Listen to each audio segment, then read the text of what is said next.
You've seen it in movies. The hero dangles over a volcano. The lava bubbles below. And you think, okay, they'd sink. Slowly. Dramatically. Wrong. Dead wrong. You wouldn't sink into lava. You'd bounce off it. And then you'd be on fire. That's not a joke. That's physics. And it gets so much worse from there. Let's start with the biggest lie Hollywood ever told you. Lava is not like water. Not even close. Water has a density of about 1 gram per cubic centimeter. Your body. Also around 1. That's why you float, barely. Lava sits at roughly 2.8 grams per cubic centimeter. Nearly 3 times denser than you. So the second you hit it, you don't sink. You sit on top.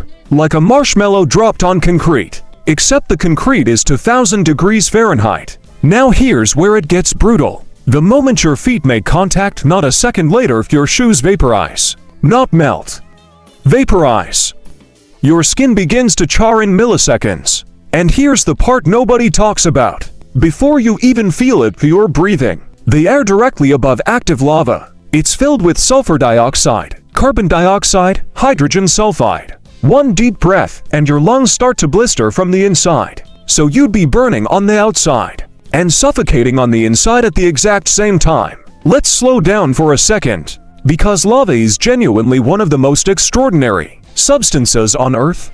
It's not just hot rock, it's molten rock. Rock that has been heated so intensely, deep inside the Earth's mantle, that it loses its solid structure entirely. There are different types of lava, and the type matters. Pahiho lava, say it with me, pahoihoy, flows slow and smooth. It moves like thick honey, rolls across the ground in ropes and ribbons. A lava pronounced ah is chunky, jagged, fast. It tumbles like broken glass. And then there's pillar lava, which erupts underwater and forms these alien, balloon-like shapes on the ocean floor. Now here's something that blows people's minds. Lava can actually be slow enough to outrun the 2018 Kilauea eruption in Hawaii. Lava flowed through neighborhoods at walking pace. People stood and filmed it with their phones from just feet away. But slow doesn't mean safe, even if you're not touching it. If you're within 10 feet of a lava flow, the radiant heat alone can cause third-degree burns.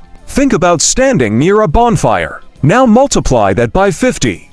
You don't have to touch fire to get burned by it. Okay. Here's where it gets interesting. You've probably seen someone dip their hand in liquid nitrogen, or pour it on the floor and watch it skitter around. That's called the Leidenfrost effect. When a liquid hits a surface that is dramatically hotter than its boiling point, it creates a thin layer of vapor between itself and the surface. That vapor acts like a cushion, almost like a force field. And you might think, wait, if your body hits lava, couldn't the moisture in your skin create that same effect? The answer is yes. Kind of. For a fraction of a second. The water in your skin and your body is 60%. Water would instantly vaporize on contact. It would create a thin steam barrier. But here's the catch. Your body doesn't have enough water content to sustain that barrier. It collapses almost instantly. We're talking milliseconds. After that, there's no protection left. Just direct contact between you and 2000-degree rock. And the worst part, some scientists believe that initial steam barrier might actually slow down the very first instant of burning, making you more aware of what's happening before the rest follows. So what actually kills you first? This is the question people always argue about. And the honest answer is it depends. If you fall into a lava lake from above, like inside a volcano, the gases get you first. Before you land, you'd lose consciousness from toxic fumes while you're still in the air. If you step into a slow lava flow, burns and radiant heat, likely the pain would cause shock, and shock would take you before the full burns did. If somehow, and this is purely theoretical, you were dunked into lava all at once, the outside of your body would incinerate while the inside stayed intact briefly. Your organs protected by layers of muscle and fat acting as insulation, but only briefly. The human body is an incredible machine. It was built to survive incredible things.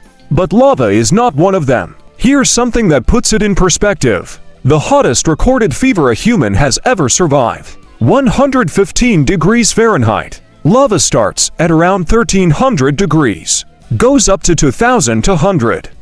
That's not just hotter. That's a completely different category of heat. Your biology has no response for it. No adaptation. No survival mechanism. It's like asking a piece of paper to survive a furnace. Now people have survived lava encounters. Not immersion, but contact. In 2007, a volcanologist in Hawaii accidentally stepped into a thin lava crust that cracked beneath him. His boot went in. He pulled it out instantly. Lost the boot. Severe burns on his foot. He survived. That's the key word, instantly. There are also records of people in Hawaii and Indonesia who have been struck by lava spatters, burning chunks of liquid rock thrown by eruptions. Some have survived, most with catastrophic injuries. And here's a wild one. In 1973, the Eldfell volcano erupted in Iceland on an island called Jaime. Lava was flowing toward the harbor. The town would have been destroyed. So the locals grabbed garden hoses and started spraying seawater on the lava. It worked. They cooled the outer layer fast enough that it solidified into a wall and redirected the flow. Entire town saved by garden hoses. That's not a metaphor. That literally happened. Here's the thing nobody wants to say. Lava is terrifying, but it's also life. Volcanic eruptions have shaped every landmass on this planet. Hawaii is built entirely by lava. Iceland the same. The very ground you walk on. Billions of years ago, it was molten. Lava destroys. But after it cools, volcanic soil is some of the most fertile on Earth.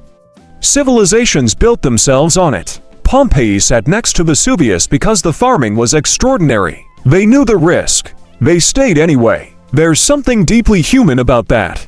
Building your life in the shadow of destruction because the land feeds you. Because the beauty is worth it. Because you choose to. So no. You cannot survive jumping into lava. But here's what I want you to sit with. The same force that would end you in seconds is the same force that built the ground beneath your feet. The earth isn't trying to kill you. It's just been alive a lot longer than you have. And it doesn't slow down for anyone.